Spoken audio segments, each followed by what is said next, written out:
Capítulo 16. ¿Qué es el rendimiento mental? Cualquier institución o centro de enseñanza viene marcado por una disciplina de trabajo a la que se espera se ajusten los estudiantes. Es decir, se espera que los estudiantes rindan, sean capaces de llevar ese ritmo de un modo eficiente, de modo que un alumno no solo ha de tener la capacidad de aprender y memorizar correctamente, sino que también ha de ser capaz de rendir, es decir, sostener activamente dicho proceso de aprendizaje y memorizar de modo continuo y durante un cierto tiempo y ser además productivo y eficiente durante ese tiempo. Eso es el rendimiento mental y eso es también fundamental, no solo en el colegio, sino después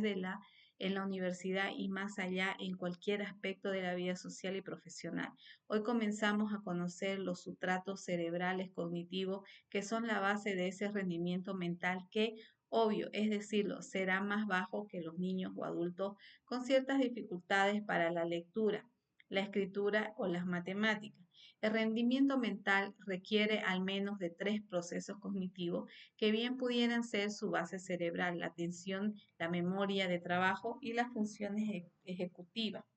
Cualquier alteración en cualquiera de estos tres parámetros produce cambios de ese rendimiento. De ellos hemos hablado por separado en varios contextos de este mismo libro, pero he considerado que también pudiera ser de interés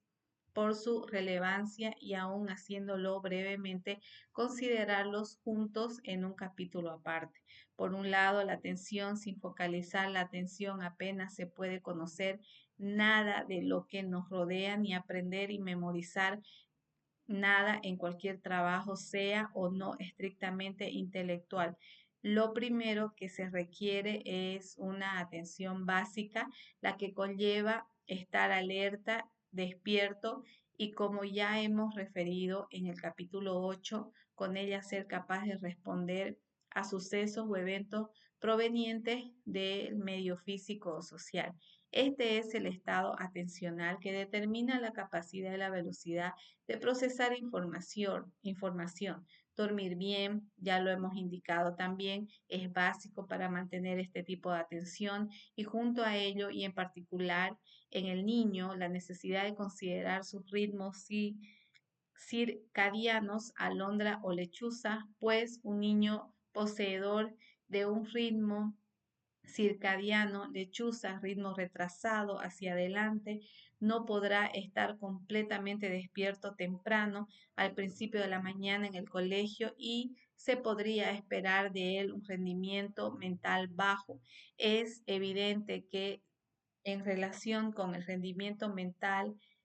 estas consideraciones se aplican a cualquier persona, sea niño, adolescente, adulto o persona mayor. Igual de importante y a tener en cuenta es el periodo de la siesta, de enorme relevancia en el contexto del rendimiento mental que estamos considerando y de nuevo en particular en los niños un periodo biológico del ritmo circadiano que ocurre entre los 12 y las 14 y 15 horas del mediodía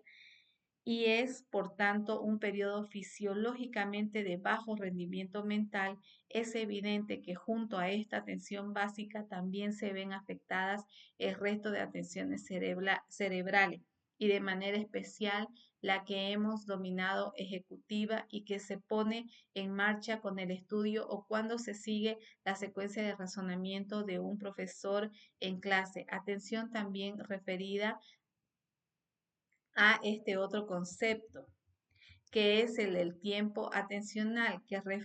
significa la capacidad de seguir durante un tiempo determinado un hilo argumental desarrollado durante el estudio o bien en el seguimiento de una clase y que puede ser interrumpida por ciertas distracciones, un chiste en clase hecho por el profesor o un compañero o atender alguna pregunta muy concreta mientras se estudia. También la memoria de trabajo, segundo componente cognitivo que afecta al rendimiento mental, puede verse afectada por múltiples factores y entre ellos están como los más importantes los ritmos circadianos y el sueño que acabamos de mencionar en relación con la atención. La memoria de trabajo refiere la capacidad de almacenar, evocar y utilizar una determinada información por un periodo de tiempo limitado. Es la memoria que sostiene el engarce de conceptos que permiten crear un razonamiento o argumento. Es la memoria que puede sostener un número de teléfono en la mente durante segundos, pero que cambiando el foco atencional se pierde. En ella hay dos componentes principales. Por un lado, el componente fonológico y por otro, el visoespacial. El primero, el fonológico, refiere a la capacidad de comprensión verbal, es decir, escuchar y contener lo que se dice en clase o entender lo que alguien lee en un libro o lo que le permite mantener una conversación, mientras que el componente visoespacial refiere más bien a la memoria de imágenes y secuencia de imágenes, dibujo o la memoria de espacios también y también las matemáticas. Si refiero a estos dos componentes como separados, es porque también el cerebro los tiene separados en circuitos neuronales diferentes. La primera de estas dos memorias, la fonológica, se almacena en circuitos que se distribuyen principalmente a lo largo del lóbulo temporal del hemisferio cerebral izquierdo, mientras que la segunda, la visoespacial, depende sobre todo del lóbulo occipital del hemisferio derecho. Como ya indiqué más arriba, el buen funcionamiento de ambos componentes de la memoria de trabajo es muy dependiente de los ritmos circadianos y del sueño. Y por último, las funciones ejecutivas que refieren a procesos cognitivos más complejos y que incluyen tanto la iniciativa como la planificación y el control de toda conducta, la toma de decisiones y de manera sobresaliente la inhibición de muchas respuestas y el control o autocontrol en la relación con los demás. Como señalamos en el capítulo 11, las funciones sociales complejas tienen su sustrato cerebral principal en los circuitos neuronales de la corteza prefrontal y a su vez son también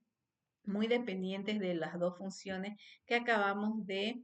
repasar, la atención y la memoria de trabajo, de modo que como consecuencia también estas funciones ejecutivas se encuentran afectadas por la alteración de los ritmos circadianos y la deprivación de sueño, pero el rendimiento mental no es ajeno a otros factores relacionados con el entorno o el ambiente o el medio ambiente. Estos factores refieren a la propia aula donde se enseña y aprende, sea el ruido, la temperatura, la iluminación, la propia conducta del profesor o de otros niños, influye sin duda y de forma negativa el requerimiento por parte del profesor de una atención sostenida y sin descanso más allá del tiempo atencional normal y fisiológico. Influye la exigencia de largos periodos de estudio no controlado e influye algo en apariencia banal y no tenido en cuenta de modo rutinario como el estado nutricional del niño y en particular los niveles de glucosa. Como final, pienso que se podría merecer la pena de extraer algunas consideraciones importantes que pueden servir para mejorar, potenciar o al menos no afectar o disminuir el rendimiento mental aplicadas a los niños en el colegio. Uno, el tiempo, controlar el tiempo que se adjudica a una tarea determinada, sea esta atender una clase teórica o de revisión, la escritura de un trabajo, la realización de algún trabajo manual, una clase práctica o cualquier otra tarea ejecutiva. Tener en cuenta las diferencias individuales en cuanto a los ritmos circadianos, escoger las mejores horas del día en general coincidentes para todos los niños, para la realización de las tareas más complejas, media mañana o media tarde.